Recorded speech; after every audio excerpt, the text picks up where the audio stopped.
We will not go quietly into the night. We will not vanish without a fight. We're going to survive. We're going to live on. Because today is our Independence Day. Welcome to Primary Technology, the show about the tech news that matters. It's Independence Week here in the U.S., but we have a bunch of AI news. Apple released big updates to Apple Creator Studio and Final Cut. My Meta glasses that arrived today may have a subscription attached, and I'm not happy about that. Fable is coming back. OpenAI announced hardware for codecs and a ton more. This episode is brought to you by Framer, Keeper, NordLayer, and you, the members who support us directly. I'm one of your hosts, Stephen Robles, joined by my friend Jason Aten. How's it going, Jason? It's good. I'm just about finished my first cup of coffee, so I'm ready to do this. I mean, we're doing this on a different day. I don't know when we're publishing it. Maybe normal, so no normal one will time. know, We'll publish at normal time. By the time people listen to this, I'll be in England, so we had to do this. Thank you, Stephen, for accommodating my travel schedule. I imagine you know where that quote is from. Yeah, it's that one movie where they blow up the Death Star. That's exactly right. Right, That's exactly right. Yeah. Okay. It's from Independence Day. You said it right in the thing. Oh, yeah, that's right. Forgot to say the quote. I wanted to do that one. Yes, this is July 4th week. And, podcasts are doing the different July 4th stuff. The Decoder episode on Weber Grills is pretty funny. But my high school graduation, the valedictorian, he had a little speech. And then he quoted the Independence Day speech verbatim. And let me tell you, that speech hit at a graduation. And so, yeah, that was super fun. Adam Pinto was the valedictorian my high school year, so I still remember that. It was pretty epic. You're going to another race, right? Yeah, I'm going to the British Grand Prix. Listen, you're a regular at these Grand Prix. I'm trying. I really wanted Apple to invite me to a World Cup game. That's what I really wanted because my son has been into it. But why would Apple invite you to a World Cup game? Because they do stuff with like Apple TV, and somebody went to a soccer game. I saw whatever. That's because they own MLS, but that's not the same as World Cup, Stephen. No, I know, but I don't know. I see different creators at these soccer Listeners, games. Stephen doesn't know sports. It's fine. Don't send him messages. I'm trying to get into it. We watched full-on World Cup games in the last couple of weeks. Fox has the World Cup. Apple Right. TV just has... I mean, they do have Messi because they have MLS, but I'm just saying. Well, Apple TV sponsors some of the stuff. I've seen the Apple TV logo on some of the jerseys of some of the players. But anyway, I was just saying, I looked up how much it costs to go to a World Cup game. One, they're all sold out. Two, there's like 3 more games coming to Miami, which I was like, that's pretty close. And Messi is going to be playing in Miami this Friday, I believe. And that's my son's favorite play. He plays for Argentina, I believe. You're saying for the World Cup. For the World Cup. Got it. And so I was like, wow, it would be crazy if we went to a World Cup game. 1, sold out. 2, cheapest ticket was $6,000 a piece. And 3, the only ticket still available is like the private suites. Just take a wild guess, Jason, what a suite is at a World Cup game. $35,000 for a person. $120,000. Per person? Or just for the suite? I didn't get that far. I mean, listen, if it's for a whole seat with 20 people, that's a killer deal. That's a killer deal. It's like a buy one get one free, basically. Except for you got to buy them all. that's the thing.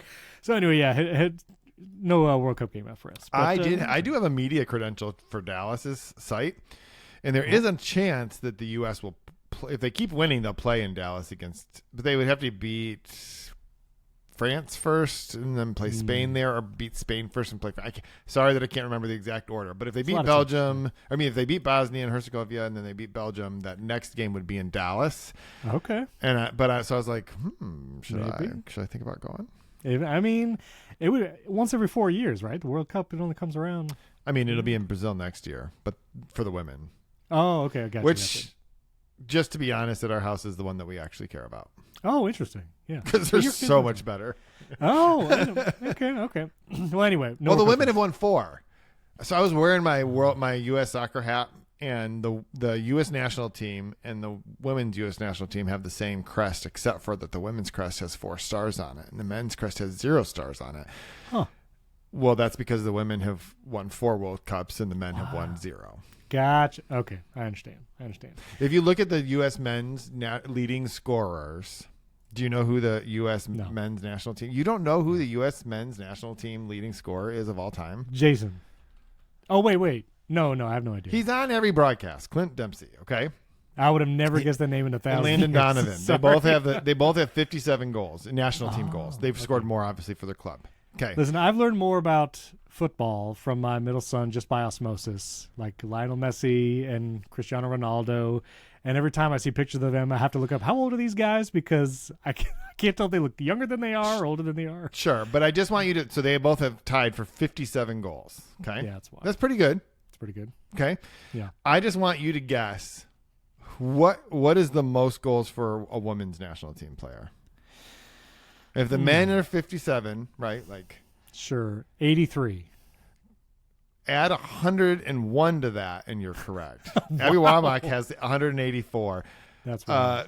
57 would put you somewhere on like 15th on the list of women. I'm just saying they're good. They are good. I hate to admit this to you, but I will say when I sit down and actually watch a sporting event, I do enjoy it. Wow.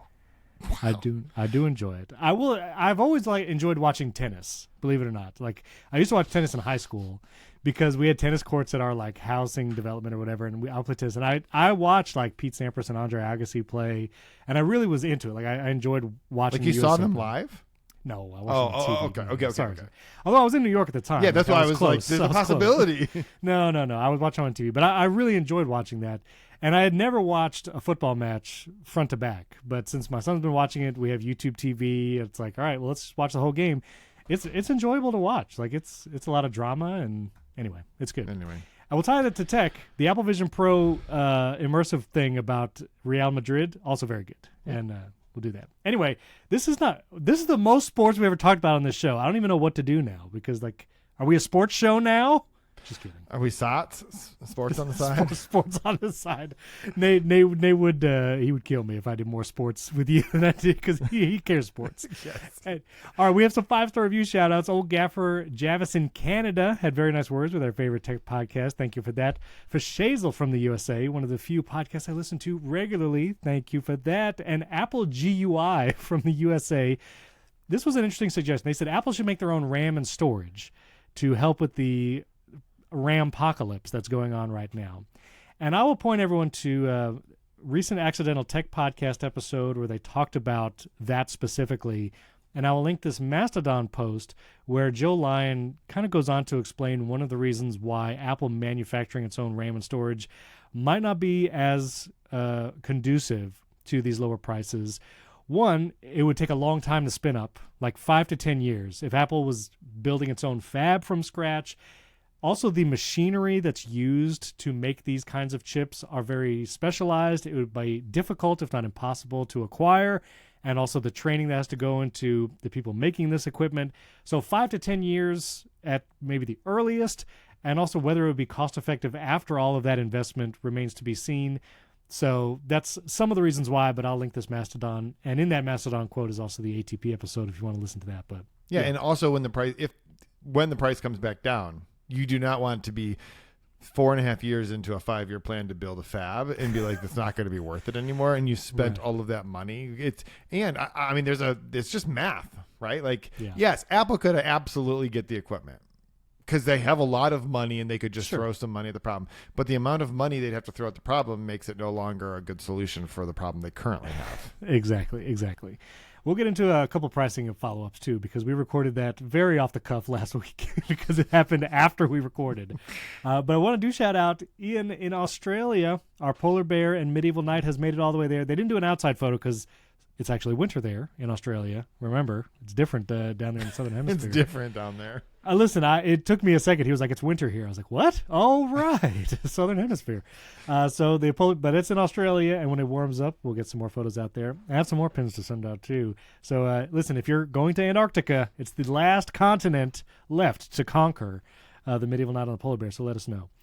And I wanted to do a couple very quick follow-ups on the UK social ban. We had some nice comments, those on YouTube, and so appreciate your thoughts.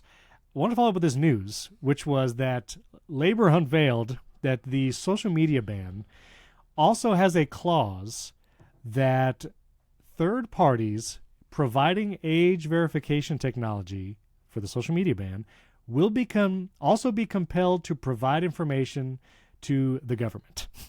And so this is a little clause in there. So whatever you think about the social media ban, you have to think about how do you feel about the age verification information having to be shared with the government as a part of this entire process. Just going to throw that in there. Just, I still feel exactly the same way I did before. For sure. Bad. For sure. And then you put an article in our Notion document that I couldn't. The Notion document was embedding all kinds of crazy things. But can you tell me about this Wired story about Meta? Well, I mean, essentially what was happening here is that Meta had third-party contractors, because Meta likes third-party contractors to do their dirty work, right? And they were essentially feeding prompts into rival chatbots on topics. Well, first of all, they were posing to be teens, right? So these contractors would tell the chatbot that it was a teen and have conversations with it about a lot of topics that you would hope there would be guardrails for. Correct. Now, according to some of Meta's either spokespeople, this is apparently standard practice, right? It's except for the part where you pretended maybe to be a minor to have these conversations, and Meta has not said what its reason for doing this is, right? It's like, were you like, there are a lot of scenarios here, and then I'm going to get to why I think this matters. One scenario is like you're just doing opposition research. Sure. And you're hoping to find a really terrible story, and then somehow that leaks to the media, and there's a really bad news story about ChatGPT or Claude or Gemini or whatever, right? That's one scenario. Right. Side note, I learned what Apple research was because of the Christmas movie on Apple TV Plus, Spirited. With Will Ferrell and Ryan Reynolds. Anyway. I mean, even watching The West Wing for a while, you should have come across it at least once. No, I did there too. Yeah, sorry. So there's that possibility. There's also the possibility that this is just part of how you train, like how do the responses handle different things or whatever. Sure. The problem is, this is Meta. So typically, we should probably just assume the worst case option. Right. And so I don't think this is a good look for them. No. Well, they're rarely good looks for Meta. Let's be honest. There are no good looks for Meta. There are no good looks. That's it. And one follow-up, Artem sent me an email, and he actually posted this originally on X, but pointed out an interesting tidbit of information on the watchOS 27 webpage, the developer webpage on Apple's website. And it talks about how you can use the Vision framework on watchOS to bring image understanding to the wrist.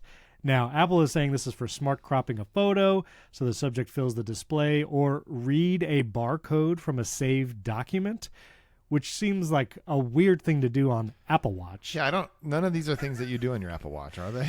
I don't even know how I would get a document on my Apple Watch. I accidentally tapped on something on my watch the other day and it opened a browser, and I'm like, where did that come from? I guess I knew there was technically a browser on my watch, but I'm like, what are you doing? Why is it loading?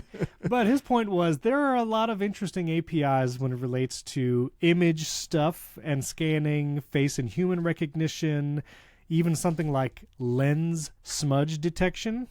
So that is some curious information about watchOS 27 and may allude to things in the next models of Apple Watch. We'll see. I'll let come to your own conclusions if you would like. But I thank you for Artem for pointing that out. All right, there was actually some news this week. One, I do want to do some Apple pricing redux, because last week, I think it was the first time ever, we were like, we got to record something. Because Apple changed all the prices, and it was big news. And we talked about it off the cuff. I wanted to point out that I did some math on my Mac Studio. Phew.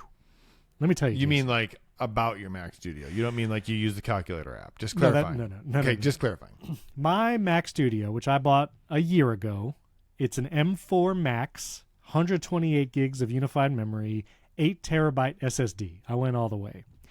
Number one, that model is no longer available. M4 Max Mac Studio you can only get with 64 gigs of memory. If you want 96, which is the most you can order right now, you have to get the M3 Ultra, and it doesn't come till October.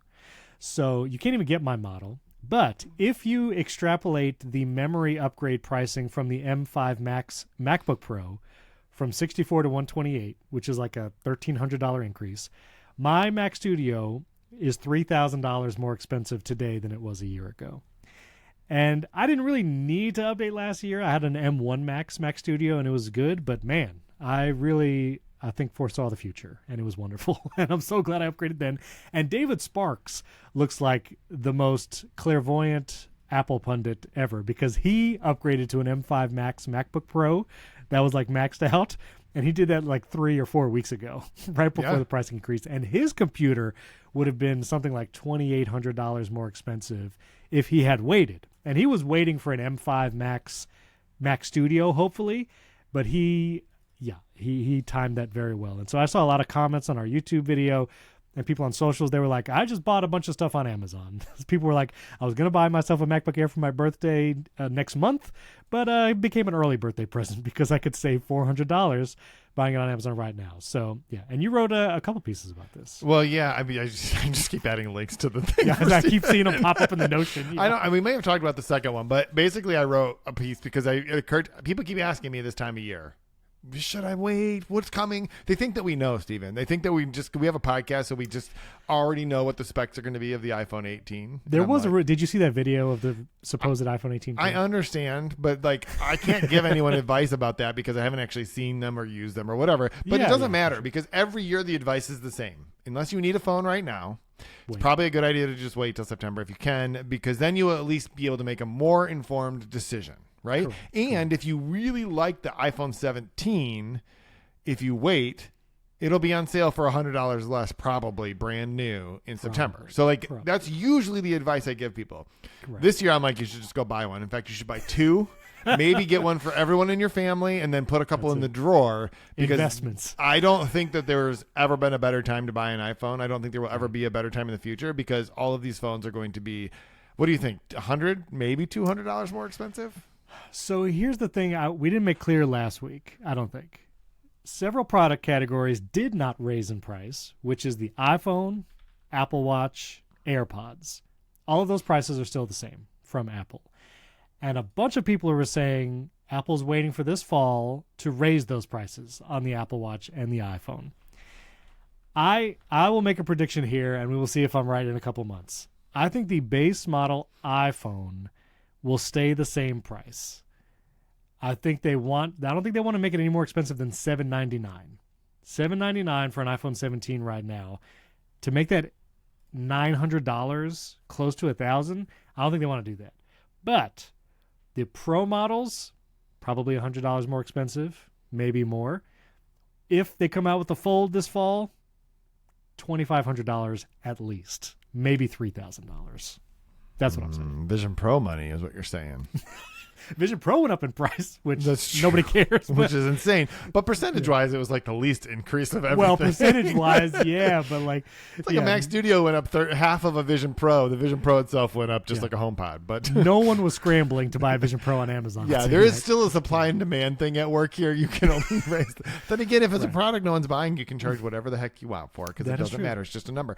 I think that the iPhone, the base iPhone, I don't disagree with you that they'd like to keep that price the same. I think that the way they do that is they keep the iPhone 17 for sale for the same price. Instead of dropping the price $100, they're going to keep the iPhone 17 for sale at $799, and the 18 is going to be $899. All right. Well, we'll see. And then, because we argued about this, and I took the position that they didn't, but they basically did raise iPhone prices last year because they dropped the 128 gig model. So the least you can get an iPhone Pro for is $1099 when it used to be $999. That $1099, is it going to be $1199 or $1149? They could bring back the lower storage tiers. I don't think they would ever do that, but it's going to be $1099 for 128 gig. That actually is the likely scenario. But even the iPhone 17, right now it's $799, and you get 256 gigs of storage. Yeah, so I think there's a scenario where maybe they bring back the 128, but it's the $799 price, which is a price hike. It would be a price hike, but they could still say iPhone 18 starts at $799. I think however they're going to finagle it, they want to say iPhone 18 starts at $799, same price as last year. Or they're going to say iPhone 18, it's so great, and we've added a little bit more memory so it can run all this Apple Intelligence, so it's $899. But don't worry, you can still get the iPhone 17 for the same price you could yesterday. Well, yeah, it's true. All right, well, we'll see. We'll see. And I wanted to be very clear on this part because I talked about how the Apple TV and HomePod went up in price, and they have not been updated in 4+ years. But the other thing I wanted to mention, to be clear, the Apple TV runs on an iPhone chip, namely the A15 Bionic, an old iPhone chip. Yep. And somehow it got a price hike where the iPhone did not. I just want to lay it out there. And the same with the HomePod. HomePods run on Apple Watch chips, like the S7. And we're already on the S11 in like the Series 11. So HomePod and HomePod Mini that run on Apple Watch chips went up in price, but the Apple Watch did not. Same chips, And a lot of people online, as I was saying this, were like, well, they just wanted to raise the prices now because when they introduce the new models in September or October, it won't be a price hike. They'll just keep the same prices. Even if that's true, it still feels insane to hike the price on a 4+ year old device using old chips. And the Apple TV comes with 64 gigs of memory or storage, like stock. It's not a lot of storage. There's a scenario, though, where I think it's possible that this just means there's a new one coming, and now they don't have to raise the price when the new one comes out. Well, and that's what I mean. That's what everybody's saying. Is like they don't want to have to raise price when the new one comes out, which I get. But I think at least when a new one comes out, that's better. Hiking the price $30 or $50 then, I feel like it would be more justified than now. But we'll see. We'll see. Listen, I'm all for a new Apple TV and a new HomePod. Just put Thread in every model Apple TV. And give me a HomePod with a screen. I'll pay you $1,000. Maybe not that much, but probably. Do you think Thread? Isn't there some Thread news that we should be talking about? Like Matter 1.6 or something? Sure, Thread? something that's Something. it's finally gonna do the only thing that anyone cared about it doing, right? So Matter 1.6, it is going to, when you add a device to your home network, let's say you add it to your Apple Home app, Matter 1.6 means you won't have to add it to Google and Amazon. It should just automatically talk to all the things. And we'll see. Matter 1.4 is what's supported in iOS 27. So Apple is going to have to adopt that 1.6 even later. So it's like a long way off. But also, shouldn't Matter 0.00000, wasn't that the promise? Was that it was going to do that? Okay, I'm just checking. And I will say, I have a Google Home speaker, by the way. It came in. I have my Google Home speaker in my family room. The kids have been asking it random knowledge questions, which it's good at because it's Gemini in the speaker, basically. It's Google. It's a bit of a watered-down Gemini, but it'll tell you about black holes, and it will make a fart sound if you ask it, because my kids did. It will also do some trivia. It won't do an escape room, but it'll do like a escape room adjacent. But anyway, all that to say, I have a video coming out about universal remotes, and this universal remote does not talk to Apple Home, but it does talk to Google Home. So I've hacked a universal remote and hub into my Gemini speaker, and I can do weird things with it. And so anyway, I'm excited about Everything about that sounded weird, Steven. It all sounded weird, but I'm excited about it. Okay, what I am excited about genuinely is Final Cut got an update, as did a lot of Creator Studio apps. And the Final Cut update is actually really good. One, you can finally do generated captions. So if you want to make reels or whatever, you can generate those captions. You can change the styles. It's not ideal. You can't like save a caption style template, and there's not the option to say, give me one word captions, like just give me one word on screen, or only give me 2 lines maximum. You kind of have to hack how the cuts in the captions, and then it'll reformat it. So it's not ideal, but you can finally do it, which I thought this was coming. Once they transcribed every video you imported to Final Cut, you can now actually use them as captions. So that's good. It works on iPad and iPhone. And there's this new masking tool called Auto Mask, and it is wild. One, you don't have to like do the weird click the subject and make sure the red highlight is correct. This one is just going to quickly identify hair, skin, the full subject, and then it's an immediate mask. So if you want to change someone's hair color or color correct a part of the subject and not another, it's really smart and it's really good. I tried it yesterday. Super cool. So kudos for the updates there. I'm waiting for the news about Motion VFX being acquired by Apple, because that happened a number of months ago, and I'm waiting for them to announce like, hey, these plugins for Motion VFX are now a part of Creator Studio. I think that'll be the other shoe to drop. But good updates. There were updates to Logic and Compressor and small updates here and there. But yeah. Well, and I actually like for Final Cut now they have the edit detection. So like if you have a rendered clip and you open it back up, it will essentially create edit points at all of at the scene changes or whatever, so that if you want it, you're like, oh, we got to take that piece out. You don't have to go back in and do that. It'll do it automatically. I think it's going to be interesting. Like, this is good, but this is still like Apple protecting its position as like this has to still be perceived as a pro feature. So they're doing a lot of pro feature things. Like, I feel like the one thing Final Cut Pro is the worst at, and it's the thing I think people want it to do the most, is like, great, I have a horizontal video. Could you just make it a great vertical video for me? Do all the tracking, do all the stuff. there are tools that can do this now, Steven, and it would be in Apple. There's no reason why it shouldn't be able to build this in to its tool. You know what does that really quickly is Riverside 2.0. Well, I just did this in Descript, Steven. And here's the crazy thing. I uploaded a video to Descript the other day. Yeah. It was a vertical or a horizontal video. It was 4.5 minutes long. And I said, I need a reel that's 90 seconds long. And it made me a reel. It's like finding all of the highlights, finding the key points, tracking this, doing all this. And it just did it. Like Final Cut should just do that. I should just be able to take my video and make this vertical and edit it down to 90 seconds. Because that's also what all the apps that the youth use to make their stuff, like CapCut. And that's the comeback for all of these updates in Final Cut. It's like, well, CapCut's free. Like it's very hard to beat that, especially when CapCut is made for these kinds of real type videos. I still use the Edits app, and when this update came out yesterday, I was like, oh, maybe because I start my edits in Final Cut because I record my reels, I cut them up in Final Cut, and the last part of my process is airdropping the vertical end renders into the Edits app on my iPhone just to add captions. Right. And I was like, oh, well, maybe this will solve that. But not being able to save a template and not having the granular control of like, give me 2 lines maximum per caption. Right. It's like, I think it's actually still going to be faster to airdrop it to my phone and just use the Edits app. So hopefully and I just teased Riverside 2.0 because we are going to talk about it because it's actually AI news. I was just trying to get you going on that. My Meta glasses arrived today, Jason. Okay. My Meta A glasses, they're coming a little early, but I'm actually going on a trip, so we'll see if I'll be able to. I'm going to the beach again, so we'll see if they come in time, and I'm probably not going to use them on the beach because that'd be weird. Anyway, the Meta glasses have a hidden subscription, apparently, and there's a feature called the Conversation Focus feature, which is not a conversation with the AI chatbot that's built into the glasses, Meta AI. Conversation Focus is where if you're talking to someone, the glasses will enhance their voice in your ears, basically like play it back. Kind of like AirPods Pro has a feature where you can have that focus on the speaker. Meta's going to max that out at 3 hours per month of use unless you pay $20 for Meta One Premium. And this is really stupid because this is not using any kind of cloud token AI service. This happens on device. That was according to The Verge. So it's like, why are you charging a subscription for something that is not even hitting your servers?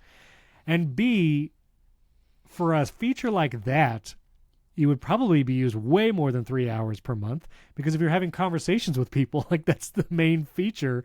And this feels just like gouging. And this is, again, back to Meta doing unsavory things. This just feels like that. Just a random subscription for no reason. This just feels like BMW putting the seat heaters into every car and then charging you a subscription fee if you want to use them. That kind of stuff. Like, what are we doing? Only it's worse. It's like BMW gave you 3 hours of seat warming a month, and if you need more because you live in Michigan, you have to pay more. And the price goes up in the winter. Yeah, it's more in the winter than the summer. It's like thanks everybody. Surge we'll pricing. See. Yeah. Surge pricing for heat seating. We'll see if that. Anyway, I'm gonna get my glasses. I'll talk about them next week. Gemini Spark. There's a lot of AI news this week, but Gemini Spark is now rolling out on the Mac app. And it can do automated tasks, basically like Claude Cowork. Like if you wanted to rename files, you wanted to take actions in your Finder and folders and all that kind of stuff, Gemini Spark is going to be able to do that with the Mac app. I think we've talked about this before. When the Gemini Mac app first came out, I downloaded it to try it. And then I remembered that Google installs all those weird utilities in the background, like Google Updater, that automatically adds itself to open whenever you log in your computer and does stuff in the background. And so I deleted it all. And I'm not going to download the Gemini app just for this. So no. Yeah, I'm not either. I don't have the Gemini app on my MacBook Air. There are definitely some things that Gemini is great at, and I'll use it for that. I find that like I needed to send somebody a reference photo, and I found a photo of an environment that I wanted to send someone, but it was like an engagement photo that I had taken many, many years ago, and I wanted to take the people out of it, right? And I just literally said to Gemini, keep everything about this photo the same except for take the people out. And it just did it, and it did it. And the only reason I wouldn't use that for other purposes other than wanting to show someone here's a reference photo we could use for this scene.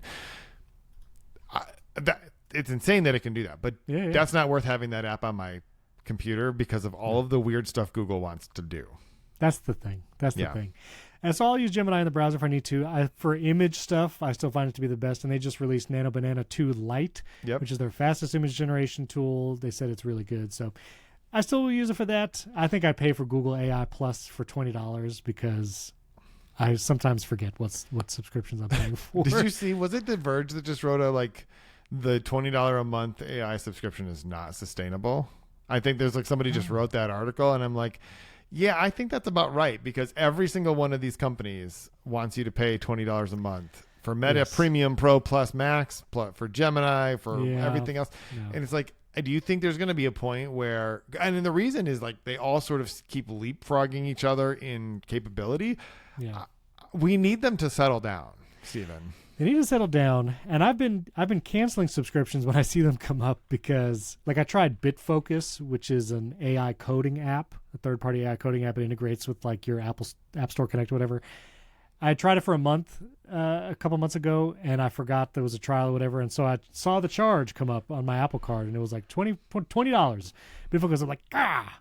And so I keep trying to cancel them as they come up, but it does feel like a death of 1,000 cuts. It's and in their mind, they're like, well, that's what all the streaming services do. The thing is, Disney Plus has different content than Netflix, right? If I'm paying for both the Disney Plus and Netflix, it's because I want to watch both Stranger Things and MCU stuff, right? But that's not true on these other ones. There's marginal differences, sure. So you should just find the one that's the best at the things you need and just pay for that one. That's the thing. And so, and they've sponsored, Copilot Money sponsored last week. And so use Copilot Money, use some service that lets you know when you have subscriptions and how many you should cancel because you should.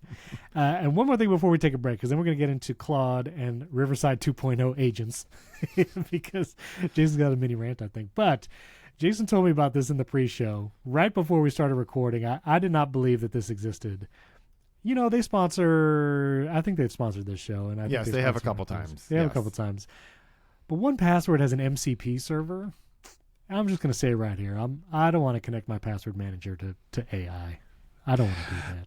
Yeah, and I know several people. I've interviewed the current CEO of 1Password and the former CEO of 1Password. I think they do great work. If you need I have no problem. Not because they sponsored us. I never know who's sponsoring us until Steven says the words. I have nothing to do with any of that.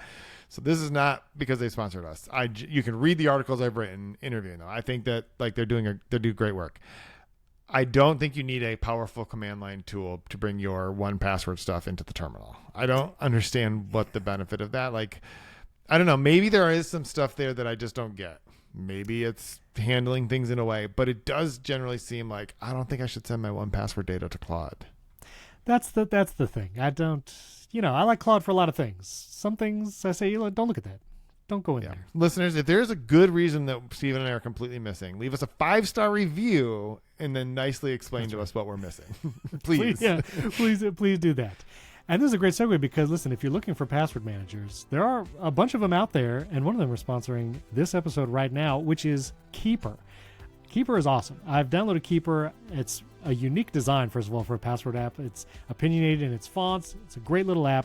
But you can do Keeper, both for your personal use and for teams, and it does all the things. And one of the things I love about Keeper is all the different kinds of logins and information you can put into it. So if you want to save your travel rewards information, you want to save things like bank account information, even social security numbers, I keep that kind of stuff in a password app like Keeper because I want to be able to access it quickly and I want to know that it is secure. Keeper is a password manager that creates strong, unique passwords for all your accounts. Of course, it does that, stores them securely in one place, and logs you in automatically across all your devices so you never have to remember, guess, or worry about your login credentials again. And you can do it for your personal, you can do it for family and share it with everyone, and then you can have the shared logins, whoever needs those. And for businesses, Keeper takes the chaos out of managing access for teams so they can securely share logins, control permissions, and protect sensitive data without slowing down day-to-day work. And if you don't use a password manager and you do have a team or lead a team and there's a bunch of logins everyone needs to share, get Keeper, share them securely. It's the way to do it. And what people really notice is how simple Keeper is. It has security features like the autofill and Face ID, of course, fingerprint login, quietly make things easier, best-in-class protection, doesn't feel like extra work, it just happens in the background. And Keeper helps you stop thinking about passwords altogether and just get on with your day. So right now, Keeper is offering our listeners 60% off personal and family plans at keepersecurity.com/primary. This offer is only for podcast listeners. That's keepersecurity.com/primary for 60% off personal and family plans. And make sure you use our link down in the show notes so they know we sent you, or just type in keepersecurity.com/primary. Our thanks to Keeper for sponsoring this episode, and I have a fun story about this next sponsor, which is Framer.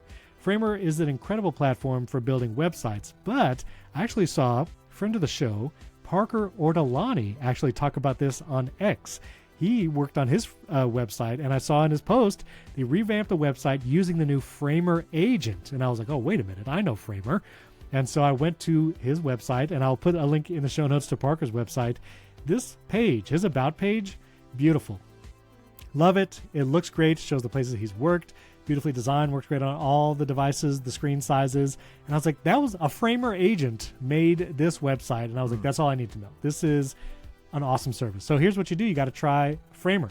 So if your team wants a website that looks and feels handcrafted but is still fast to ship, Framer is built for that. You design on visual canvas with responsive layouts, hosting, CMS built in so the work is production ready from day one. And you can even do really cool things like A/B testing a landing page or home page. What actually on a page makes people convert to actually buy your product or sign up for your thing or sign up for your email address.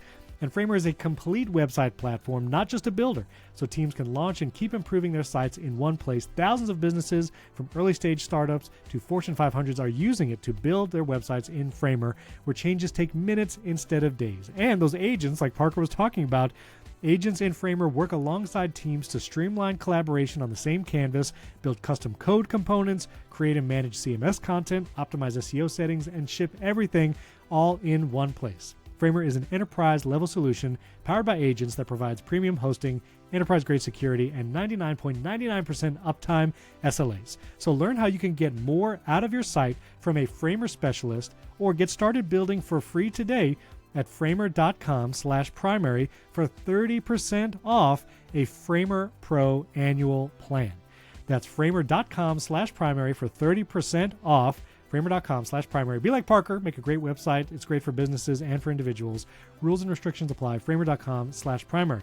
Our thanks to Framer for sponsoring this episode. And finally, our friends at NordLayer with the coolest landing page around with our podcast artwork prominently displayed. I absolutely love it. So you built your website, you got your password secure with Keeper, and then you're going to protect your entire business, your entire company with NordLayer, because it's a network security platform for modern teams across different work environments.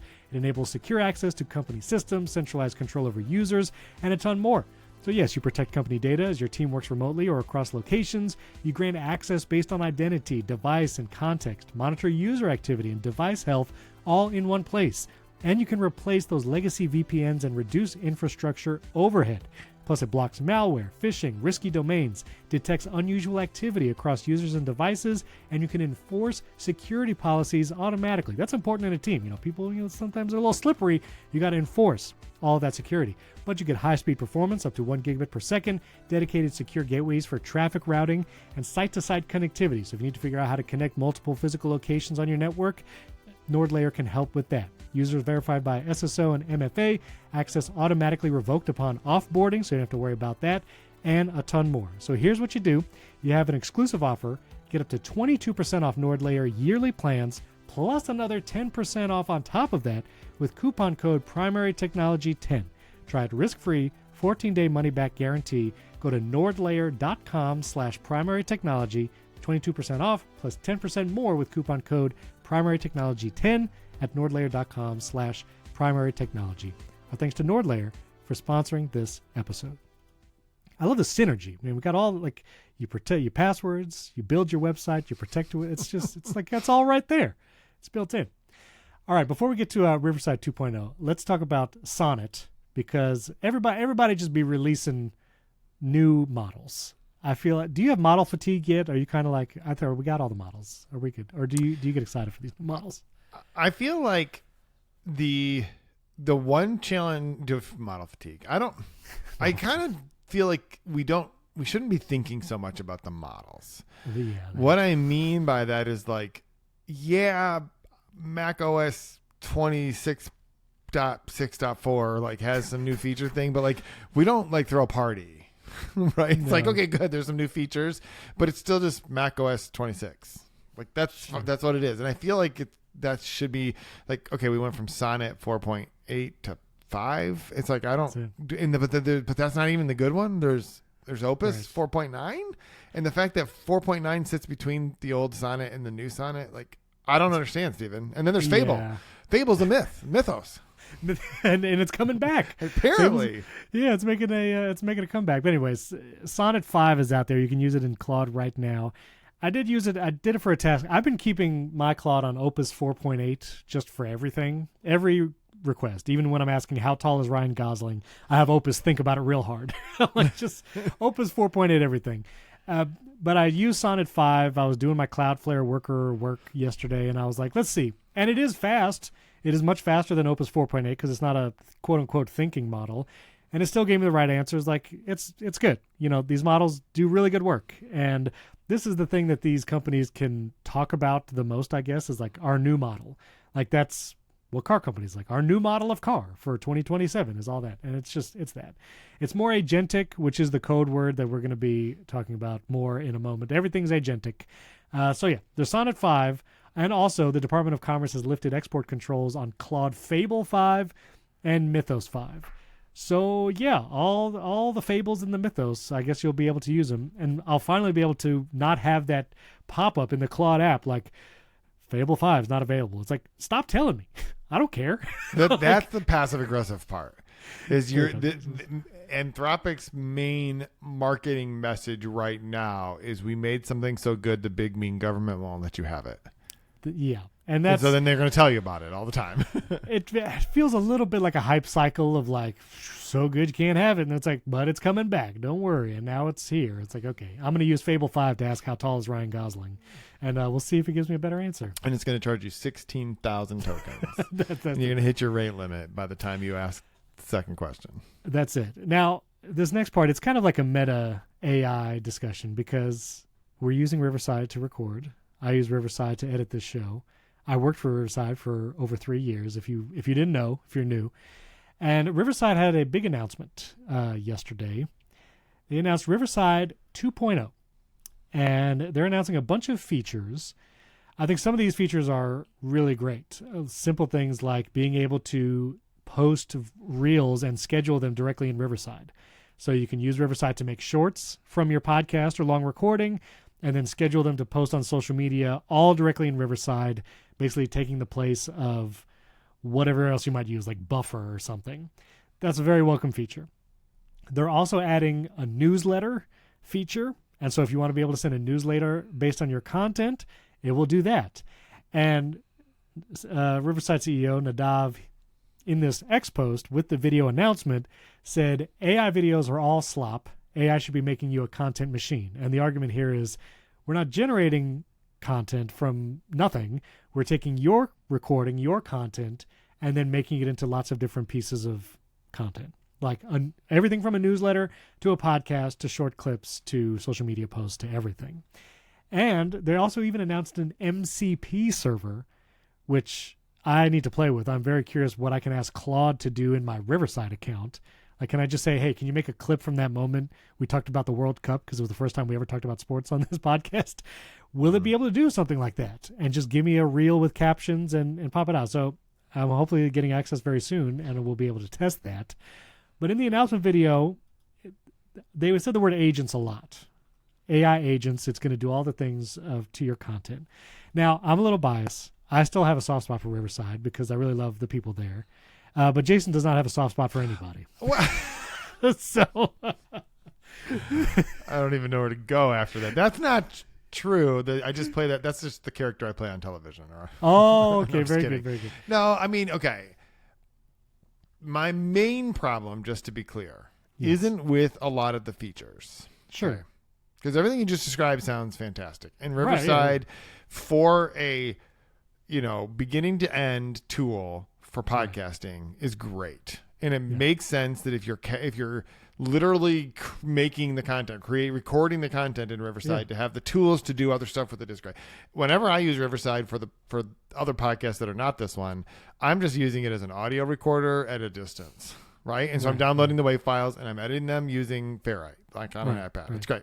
But if that's not you, but I actually support 2 people who use Riverside for doing what Steve and I are doing, and they edit their own shows in Riverside, and it's fantastic. And they export their clips and they do all that. Yeah. And like when I did the interview with that Catmull, like I just said, give me a reel, and I did. It just did it. So it's great. Yeah. My main problem is like the email they sent out, which is like, we're unveiling the biggest launch in Riverside's history. It's a leap forward in how you create, polish, and publish your content. The problem is I feel like there's such a race to get, like the headline is Riverside 2.0, a breakthrough in agentic content creation. Steven and I are not agents. We just want to make content. Like, we're making a podcast. Now, I can say that because Steven does most of the work afterwards. Well, by most of it, I mean all of it, okay? I just realized, I'm like, no, there's nothing there. I send him a link, and you proofread the title and description. I proofread the title and description, and that's about it. And sometimes make suggestions on it. But usually that just means I send a thumbs up emoji, so it's fine. It's a lot of work. But I just think about, like, it does sort of feel to me like the Dropbox thing. It's like Dropbox used to be great, and it just did one little thing, and it was perfect for that one little thing. And if I needed to do something different, I got Google Docs. And if I needed to do something different, I got whatever. I don't, like, right now you can send faxes from Dropbox. Did you know that they bought eFax or one of those companies, and you can just send faxes. Dropbox fax is a thing, I promise you. It's like, it's just crazy to me. And so you think about those types of, it's like maybe you lost sight of the thing that made people like really like your company in the first place, because you did a simple, not a simple thing, but you did a thing very, very well. And all of the things that Riverside added, they go along with the thing that everyone wants them to do. But it just makes me a little bit anxious, because I'm like, this tool fits so well into this workflow. Yeah. That when you start to expand it, did you make that thing more complicated? Because now every time you log into your email provider, it asks you, ask me a question about your email. I'm like, I don't want to. I just want to click on the emails and delete them all. Like, it's so, I don't know. That's my feeling. It's like, I just get nervous when it's like a breakthrough in agentic content creation. So, number one, fax.dropbox.com is in fact a thing. I'm telling you. I feel like when I was early on in marriage, it was like 2008 or 9, I had to fax something somewhere and I had to find a weird app to like try and send it, and it never actually worked. But anyway, that's the thing.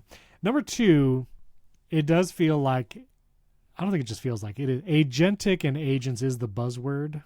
And I imagine companies feel a lot of pressure to just use that as like, hey, we're doing this too. And, you know, having great audio and video recording is like the heart of what Riverside does, but it's not sexy anymore to just say that. Sure. Because they do that. And it's one of those, like, if a company always has to be growing, you have to be thinking like, what is the new thing that they're doing? And so it is the agent thing. So I do think there's a bit of buzzwords there. To play, like, listen, Riverside has not paid me any money since last October when I, and they've never sponsored us. They've never sponsored us. Tragedy, but they've never sponsored us. It's tragedy. Here's the thing. Number one, it is still the best. There was some issue a couple of months ago when I was trying to record a Mac Power Users episode, and it was when we were recording with Brett Terpstra. And so I had to quickly spin up like a Descript account, because I was like, well, we have to figure out how to record the show. And so that's the only other tool I know that would be pretty good. I know StreamYard's out there too, but we did it in Descript, and it was, man, it's bad. Editing it is rough. Like, it's not a good experience. And so it's like, okay, clear. Like, Riverside is still the best tool for just the recording, editing the video, getting it out there. And so they've done that. They've accomplished that. And these new features are great. But it does feel like when there's sometimes oversight of, when they were launching the new editor recently, there were weird bugs. And I think they gave me early access, so I had access before the public did, and it was, still in the development stage. But little things like if I try to overlay a video for the intro of this podcast and I tried to mute it, it didn't mute it. Like, it didn't do anything. And I didn't notice until on export, and then I had to do the whole thing over again. Little things like that versus like the boring tools to make audio editing better. Like, give me the option to add a compressor or expander in the editor, because we still get comments about the audio of this show in Apple Podcasts. And the very complicated situation is I have to use the video edit for Apple Podcasts. So even if you only listen there, you're hearing the audio from the video edit, which is different from the audio edit that I do by handcrafted bespoke. Yes, exactly. The bespoke edit. And if you want the best audio experience, support the show, because all the member feeds are the audio versions. And I edit the show twice. I edit the show fully twice so we can have a better audio experience for those who really want that when you support the show. $2.50 a month, $25 a year. There's a link in the show notes. But anyway, like, those are the tools that would not be super sexy. You know, for Riverside to say, Riverside 2.0, we added a compressor to the editor.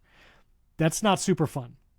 Those of us who are like in the world would be like, hooray! Like, I would use that more than the newsletter generator, because we just don't do that really. You can get a newsletter for this podcast. Yeah, we do get a newsletter from this podcast. But it's just the RSS feed shown. So if you just want the links in your email, you can do that. I don't need another service for it. On the other hand, on the third hand... So on one of my hands now. So one of Jason's hands, like, it does... We just talked about subscription fatigue and all the AI companies wanting $20 a month. And if you are a creator and you're trying to do all the things and you're being told to do all the things by all the creator strategists who say, yeah, you need a podcast for developing a relationship with your audience. You need a newsletter because that's direct access to your audience. But you also need to be doing clips on social media because that's how you get discovered. And your podcast needs to be on YouTube. Like, that is overwhelming. And a couple of years ago, you had to have maybe paid Riverside for the recording, paid Opus Clip for the clips, paid Beehive for the newsletter, paid this thing for the podcast hosting. And to Riverside's credit, they are trying to do everything under one roof. And so with this new update, you can host your podcast on Riverside, have your newsletter there, make social media clips and schedule them, and do all the things in one place. And so while it is wrapped in some buzzwords like agents and agentic and saying that 20 times in a video or a newsletter, I also, A, understand why they're doing it, and 2, think there is some positive aspects to it, especially for smaller creators trying to figure it out and really struggle juggling like 18 different services. It's like, well, you could all do it in this one, and it's pretty good. And it's a great record. It's one of the best recording platforms as well. So it's buzzwordy, but I get it. Yeah, and I feel like I was trying to think of examples of apps and services that have just held the line for a long period of time and continued to just do essentially one thing. Right. I really can't think of any. That's the thing. But but the problem is, so like, for example, I'm forced against my will to use Slack, and that's fine. I only use Slack for the thing that you use Slack for, right? Yeah. I don't use it for workspace or all these other like weird Canvas things you can do with it. I don't use it for calls. We could be recording this in Slack right now, Stephen. Why are we not doing that, right? Sure. Just to be clear, I don't think Stephen and I have ever Slacked each other because we're not in any of the same Slacks. Like, we don't have a Slack. Yeah, we just use iMessage. It's totally fine. Yeah. But I don't want to use Slack for document creation or any of the other things you can use Slack for. So I just use it for the one thing. And I use other things for the other things because they're better at that. And where it becomes a problem is when a company, Evernote is a great example. It used to be so good at one thing. And then they tried to do a bunch of other things and they got worse at that one thing because the other things they thought would justify raising prices or whatever it might be. Yeah. And I feel like that is always the risk with these companies. And I'm not saying Riverside will necessarily do that, but it's like Riverside's social scheduler will probably be more convenient and it will be one less subscription, but it probably won't be better than Buffer or Metricool or whatever. Right. And so there is a, like, I don't want you to get so good. I don't want you to pursue that because there have been a number of times lately, Stephen, where I log into Riverside. Yeah. And everything is suddenly changed. Yeah, it does. And I just don't like that. Like, just make it be the same for us. And I think, the whatever you call it, like the Dropboxification of a service where it just keeps feature adding creep. Yeah. Feature creep. It does feel like a company has to go one of two ways. Feature creep, where it tries to be the everything app like the other everything apps, or, which I think is harder to do one thing so well that people will pay an additional monthly price because you do it the best. And I'm going to say this because I'm very thankful for my Shortcut membership supporters, because it allows me to say no to a lot of brand deals and then also not care what I say on a podcast. And, it's kind of like the Nilay Patel Verge thing, like make me ungovernable. The Shortcuts membership does that. And so you cannot tell us what to say. To do. And so when I say what I'm about to say, keep that in mind, like not being paid to say it, wouldn't care about a brand deal. And thank you to everyone supporting the Shortcuts community, because it's a huge deal. Transistor is what I host this podcast on, and what I host all my podcasts on. Movies on the Side, this show, Top 5 Tech. It's all on transistor.fm. And I could use Riverside to host those podcasts. I do not want to, because Transistor is so good at being a host and has all the features, everything I want, does it so well, support is so good. I've now created some wild shortcuts using the Transistor API that I can now upload episode artwork and all the show info through a shortcut, and it makes distributing this show easier because I can send the title, description, the YouTube URL, and the episode artwork to the main feed, the unedited feed, and the member feed all through one shortcut. And it's like, this is changing my game, and it's so clear that they have brought so much value for this one thing. It's worth it. Whether they choose to do it or not, I don't think they will. But if Transistor ever launched like a way to record video and podcasts, I would start getting a little concerned. Yeah. Because you inevitably, you have limited finite resources as a company. And if you're doing A super well, but you're like, I think we got to do some of B to remain competitive, something in A is going to get sacrificed.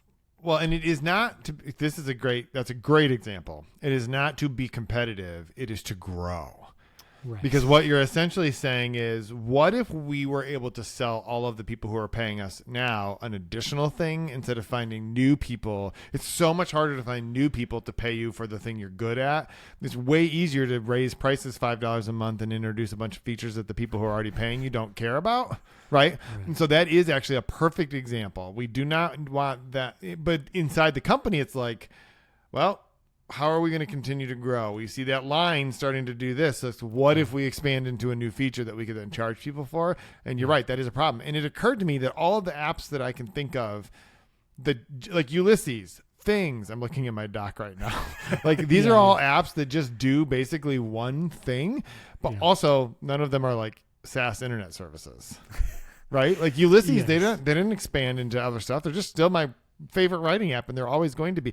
But if Ulysses automatically suddenly added a window that said, tell me what you want to write about today, I would jettison that thing like so fast, like a tick off of my leg. I would just be like, burn it off. Yes. Just do it. And so we did a bonus episode for Mac Power users, and it was with Chris Bailey and from the Focus podcast. Forgive me, I forgot his name just right in the moment. But anyway, Mike? we did what's that? Mike? Yeah, Mike. Yeah, okay. We did a productivity app draft where we have to choose one app for like notes, one app for task, one app for calendar, and then once one picks it, the other people can't pick it. And as we were recording that episode, it was like, this is something unique about the Apple ecosystem and apps, is that there are so many niches where an app can do one thing super well, and it's worth it. And it's not even so much that I will pay for it every month, but I have an affinity for it. Yep. And that affinity is an intangible value. Like, I have an affinity for Transistor. I know Justin personally, we're friends, so there's that part. Yes, like, I get to text these guys, and so there's all of that. But I also just love the platform. Like, I tried every other host, and I have an affinity for it. And as we were doing this draft for apps, when we got to Notes app, I knew no one would take it because all these guys just use like Markdown files and Obsidian. But when we got to Notes, I was like, Bear Notes. It is such a single purpose, like Ulysses for you. Bear Notes for me is just, it does what I want. It works how my brain works. There's nothing else. And like, I pay for it every year because I love it. And I have an affinity for it. And that feeling is what is so hard to develop as a brand, as a company, to have your users and customers have that affinity for your brand, that, you do feature creep because you can get the new users and attract someone that way. I mean, this is why we have a podcast that is largely about Apple, and I do a YouTube channel about Apple stuff because there is an affinity for the brand that has grown for decades for people. And so there's Riverside launched great features here, and kudos to them. I sent him an email this morning, and I was like, hey, can I get that MCP service? I want to try it. I just want to try it. And they're going to give me access. But for any company out there, like, balance the feature creep versus doing something so well that if you do nothing else, people will still pay you for it. That's kind of what I would aim for. And there is just this, it's just hard because, in some ways it's not really fair to compare an app like Ulysses or Bear or things, all of which, like, they're very successful. Very successful. Overcast, like a very successful. And Marco's always trying to add new features, but he's never going to be like, what if you could record your podcast and listen to it in Overcast? Now, I'm not saying he might not someday be like, what if I make a new app? That's totally different. That's fine. But like, you do get to a point though, where if you're just a small indie app, and even if you're a very successful one, you don't owe anyone else anything. But as soon as you do, I have investors, I have outside people, stakeholders. Now I have to continue that progression, and it just makes it very hard. So it makes it hard. So we'll see. This is recorded with Riverside right now. We'll just say that. Hey, I like Riverside. I pay for Riverside. I've never worked there. I've never been sponsored by them. That's it. Yeah. There you go. That's it. All right, we should make lightning round. Yeah, let's just do a lightning round because there's a bunch of stuff. We talked about Sonnet 5 coming out. Well, OpenAI also had some models they announced, but then they have to release very slowly because of something U.S. government and security. So GPT 5.6, Sol, Terra, and Luna coming out soon-ish. It is amazing to me. I just want to say, it is amazing to me that the most effective marketing is we made a thing that could kill civilization, so we have to be careful. That's where we are. Listen, we made a literal medieval knight riding a polar bear, but not really. But maybe if we say, sorry. Yeah. What was it? Well, we're supposed to talk about something in one of our sections that we didn't talk about last week, and we can talk about it because I don't know why this made me think of it, but we got to talk about Toy Story 5. So we got to add that to something. So anyway, sorry, moving on. I don't know why. Here's what happened. My brain was like, what if the medieval knight on the polar bear came alive? That's what I was thinking. Okay. And then it made me think of Toy Story, which I saw last night, and then I remembered we were supposed to talk about it. Yes. Okay, sorry. Moving on. We have to do a little bit of organization real quick, listeners. No, that's so good. That'll be personal take because we have to talk about Toy Story. All right, great. So that's the GPT 5.6. Also, OpenAI announced, kind of teased hardware. It's a keyboard. It's a keyboard that does codecs stuff. So technically, every keyboard does codecs stuff. Technically, you can use any keyboard. I actually thought the point of codecs was that it wasn't happening on my computer. It was happening. Someone else was doing it. Something like that. I don't know. So they teased that. WhatsApp now lets you reserve a username. Did you reserve your WhatsApp username? So I tried, but it's like not available. If this is your Instagram name, go in and connect your Instagram to your Facebook Meta business, not account, make Meta accounts. And I stopped. So I'm going to do it at some point. I reserved a name, but I don't know. You probably shouldn't make it public, right? Because then people could just text you with that name. I guess. Oh, so that's the goal. You're supposed to make it different. There's got to be a privacy feature where you can be like, only allow people who are in my contacts. There is. That says only allow people to message you with your username and a token. If you have a token, I guess, or some. Now I got to walk around carrying tokens and give them to people. Something like that. I don't know. The Supreme Court ruled that the president can now just fire FTC commissioners at will. So that's cool. Not really. That was sarcastic, but yeah, it's tough. I mean, that. It's tough out there. There's that. Before people send us messages or comment, I'm not going to say any more about what I think about it other than to say this is the perfect example of one of those super complicated things. There's a lot of nuance to it. Because the two sides of the argument is this is an independent regulator, so that the White House, the administration, whoever should not interfere with it at all. And the other side of the argument is said, but we don't have a fourth branch of government in this country. So how do you reconcile those two things? And that's what the Supreme Court was trying to do. And it's really just very complicated. And I'm thankful that I don't work for the government or any organization. They can't regulate us, Stephen. They cannot tell us what to say. Can't tell us what to say. Ramageddon. South Korea tech giants are trying to ease the Ramageddon, maybe building new fabs, which again will take years. I don't know. I'm hoping this doesn't last for years, but I don't know. I listened to the ATP guys talk about this, and they're like, it's probably going to get worse before it gets better, because a lot of this stuff has been, backlogged, products that were already produced, and now we're hitting it because of the production that's been gone on months ago. So I don't know, man. Are we in for years of this? Okay, there's 3 scenarios. One scenario is the bubble bursts sooner rather than later, in which case that's going to be bad. In a lot of ways, it would be bad if the bubble bursts, because there's so much economic activity that's just focused in this one area. But there would be good outcomes, right? The second one is that the bubble continues to grow. It doesn't burst, but we're able to make up the capacity at some point, and there's an equilibrium. And then I don't know that prices come like way back down necessarily. The only way the prices come way back down is if the bubble bursts. But then again, we have other problems. And I don't remember the third scenario, but there's another option of like, I don't know that we're in for years of this, because I do think that it is more likely that capacity will spin up. Spin up's a bad term because it implies like it happens fast, right? But more capacity will come online over time, or the bubble, like it will just, some of these companies will collapse or consolidate or whatever. So, because I don't think it's sustainable for this to continue like this. Yeah, I hope so. Just, I want to be able to. The most concerning thing though is like the outcome that seems most likely is people will stop buying iPhones and computers and whatever else to take RAM and storage because they just become too expensive to be worth it at this point. That would put pressure on. So Apple's not selling as many, so they're not buying as much. So that lowers the demand requirements on these things. Except you have companies like Micron, which is like, they just killed Crucial, which was their consumer focused thing, because it was just so much more profitable to sell all the SSD storage and RAM into the AI companies. And so right now you just because you have the hype cycle on the one end where they just keep feeding money into these companies, and then they just take all that money and give it to Nvidia basically, right? Like no one cares if we stop buying iPhones, it seems like. Yeah, but I mean, Apple will care for sure. I mean, right. But what I'm saying is that enough pressure? If there's lower demand of iPhones, is that right now proportionally enough pressure? Because Apple couldn't get the favorable pricing that it needed with all of that volume. Right. So is that enough pressure that prices would start to come down and find an like a balancing point? So yeah, we'll see.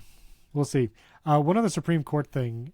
This was a Supreme Court case, and the Supreme Court ruled that law enforcement using a geofence warrant was search and enabled by the Fourth Amendment.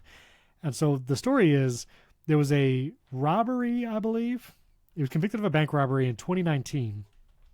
And authorities asked Google to pull location of people's devices to see if they were in the area of the robbery at the time of the robbery. And Google provided that information. So this shows that the location history that's on by default on all Android phones was able to be used in a case to say who was near this event at this time, which raises a bunch of privacy concerns there. And the Supreme Court was like, yeah, that's legit to be able to use that. So, yeah. Well, basically what they were saying, because in the past what would happen is they would just ask these companies, can you give us this data? And those companies would do that. Now what they're saying is you have to have a search warrant. And the standard of a search warrant is higher than what they were using before. So in a search warrant, they have to go to a judge and say, I believe for a search warrant, you have to have probable cause that a crime has been committed, right? And that you're trying to, that you believe, it has to be narrowly focused on, we believe this person was in this area, so we need this data to either to collect that evidence, as opposed to just, could you just show us all the people who are in this area, which is a very different thing. And this is good for privacy. Like this is, it will make it harder for them to solve crimes. That's not a great thing, but the trade-off is it is better for the privacy of everybody. That's it. Yeah. And Apple has the frequent locations feature as well.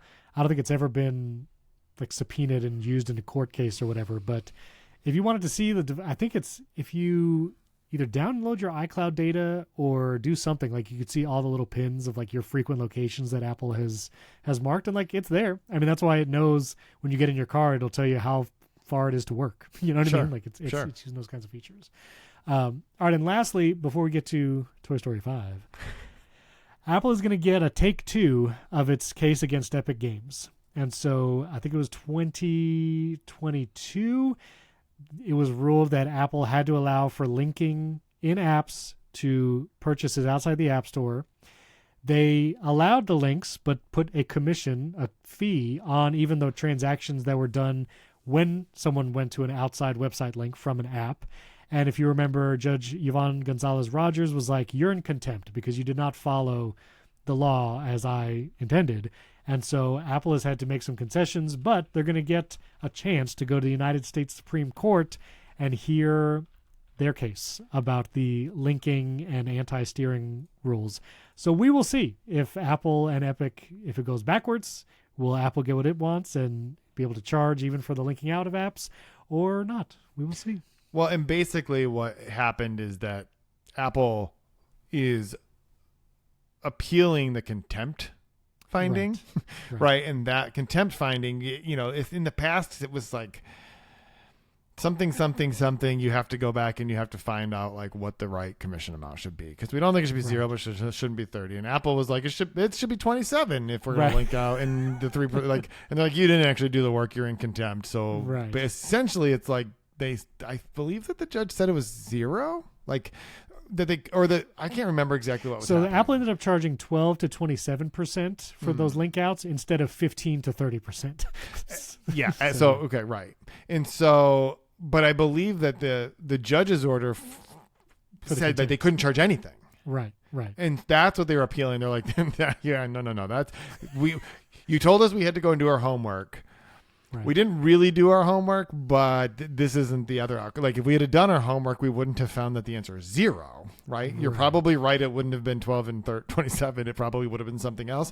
Yeah. And they're basically appealing that because they don't think that this should be in contempt. And so they're getting like a 17th bite at the apple or something, I guess. No pun intended.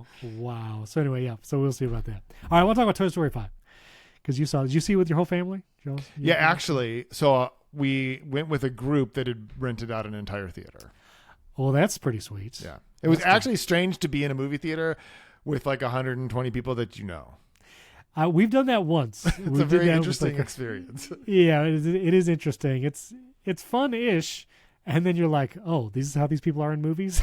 It was fun. It was probably people are a little bit more freewheeling and willing to like hoot and holler or something like that. Yeah, but also it was great because the theater that we went to has like serve yourself popcorn and sodas. So like the ticket came with a bucket and a cup, and you like fill it with whatever you want. That's nice. My kids are like, they have their cup for their drink and they have a bucket for the popcorn. And they're like, what if we fill the bucket with the slushy soda? Oh, and we fill the wow. Yeah. Anyway, bring your own 5-gallon bucket. Yeah. So I love Toy Story 5. With Toy Story, it's like, how many do they need to do? Should they have stopped at 3? I think a lot of people thought 4 was okay, but 3 was like maybe just ended the trilogy. I find after seeing 5, I'm very glad they did it. It's the first time it feels like Toy Story was not only being Toy Story and Pixar and having a wonderful story, but like really pressing on like a cultural topic that I don't think Toy Story had done before. And I think it was both timely and well done and a really great conversation starter for kids and for parents and all that kind of stuff. But what were your general impressions?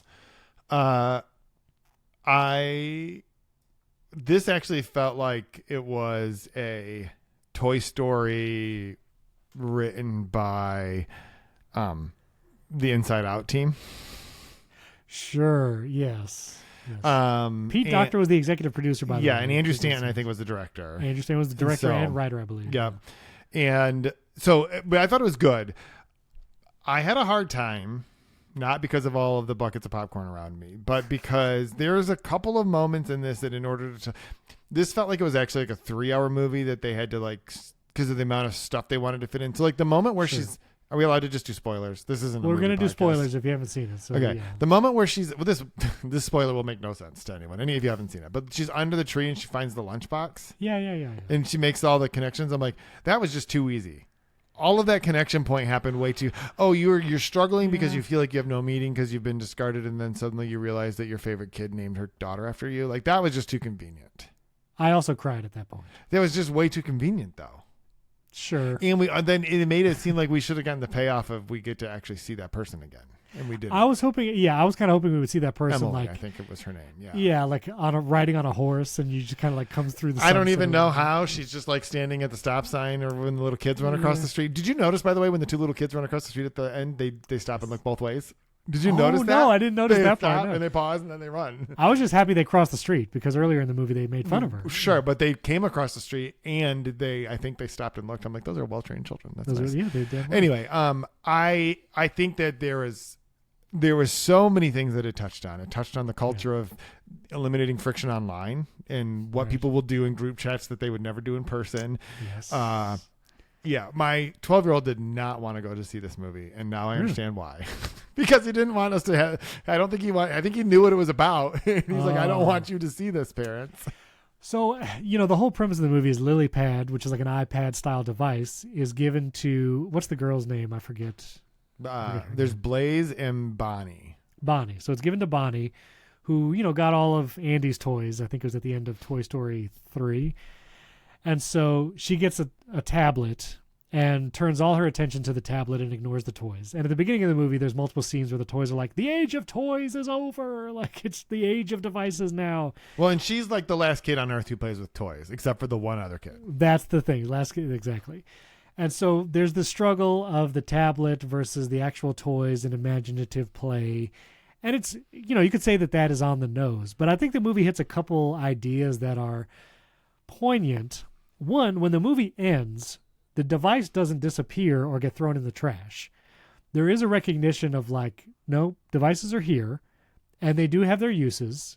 In the movie, it's like, let's take a selfie with the device, and Bonnie and Blaze get connected via the device. Like, it is the chat feature there that actually helps them find a real friend. Well, I mean, their agents find a real friend for them. Well, their co-working agent. Their co-working agent, the anthropomorphized toys. But I think that we did a good job of saying, like, we're not throwing the tablet in the trash at the end of this movie. We're showing, and the tablet wanted to do that. The tablet was like, I'm going to run away and be done with myself because I've made a horrible mess of things. But I think they do a good job of being like, no, devices are here. They're going to have a use, and they can be useful. But we also need to be careful because could be group chats where a girl gets made fun of and harassed, and that was also in the movie. So I thought the movie did a good job of showing the challenges of these devices and showing that they still have a place. It's not that we're going to get rid of them entirely. And also how difficult it is for younger people to make friends in today's world. I appreciated them that putting that on the big screen, because if you are a kid who's 9, 10, 11 years old, and you don't have a device, or you have very limited time on the device because your family has imposed that, or because your country has a social ban, like whatever the reason, the difficulty in connecting with other kids your age who do have and are on devices is very difficult, albeit untenable. Like Bonnie goes for the sleepover, and she's the only one that doesn't have a device, and in that context, right or wrong, it becomes impossible to connect with these other girls. Right. And so I appreciate that they put the challenge on the screen to help empathize, I think, with kids who might be feeling that.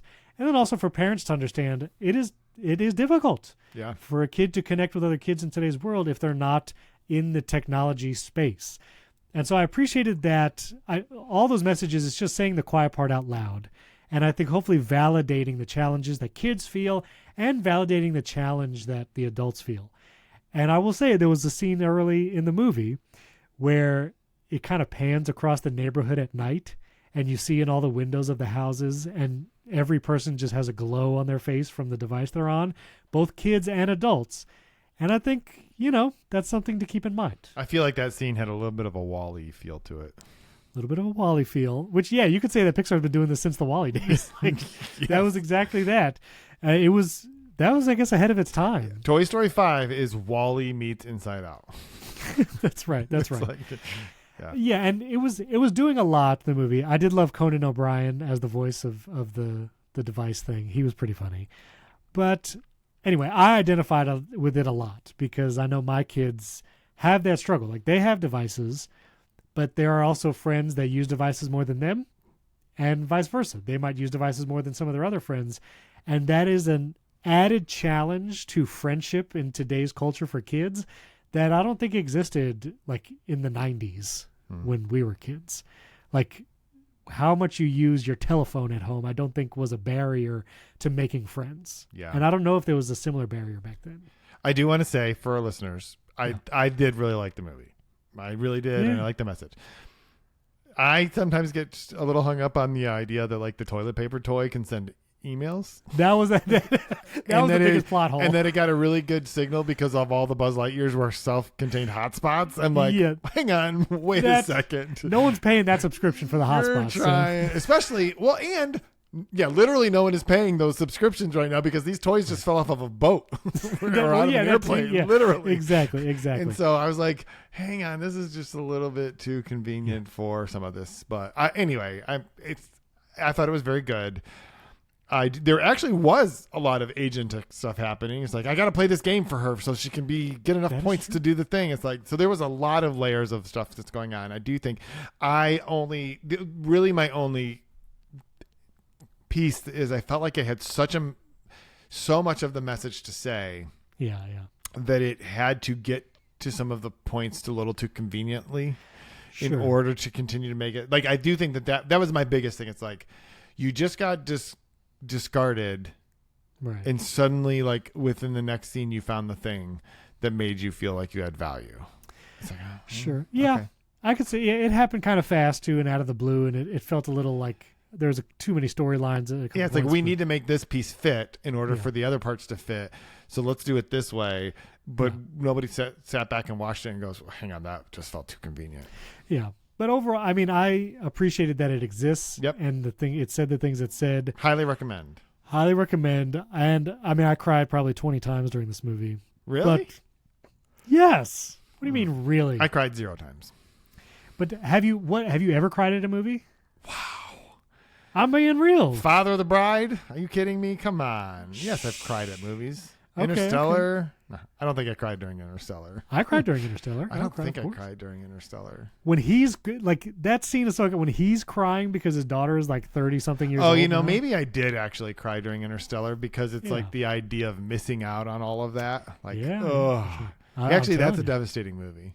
My boys actually started watching it the other day, and I'm like, nope. You can't watch it. We're going to watch this together. We will watch it. Because you haven't seen it together yet. No, our boys had never seen it before, and they were looking for something to watch, and they turned on Interstellar. I'm like, stop. Nope.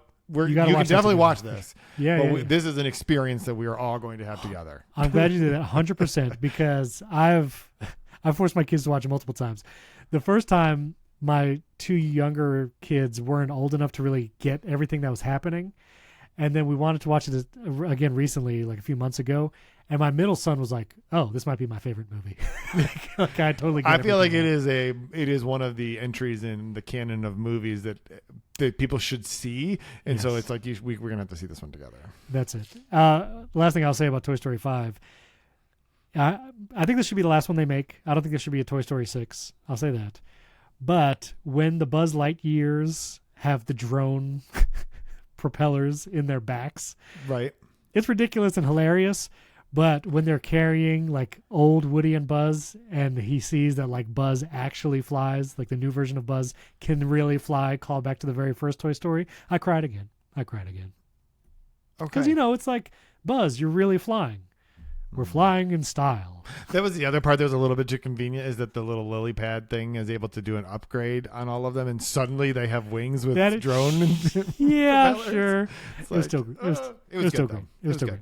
Okay, well, let's record a bonus episode. I need to ask you your July 4th plans. Are you going to be in England on July 4th? I am going back to the mother country, apparently, for the 4th of July. I am the only American. No, I'm not the only one, but I am an American going to England for the 4th of July, which they do not celebrate in England. I wonder why. I will tell you my plan. Yeah, they prefer to not talk about it. I'm going to wear my Hamilton You'll Be Back shirt, though. Wow. You'll be back. I mean, that's literally what it's about. So, so good. I'll send a full battalion to remind you of my life. I just You didn't totally spit butchered enough. that. You didn't spit enough though. I didn't spit it out. It's such a good song. Anyway, we're going to go talk about Jason in England for July 4th. We probably have listeners there. I don't know if there That'd be great.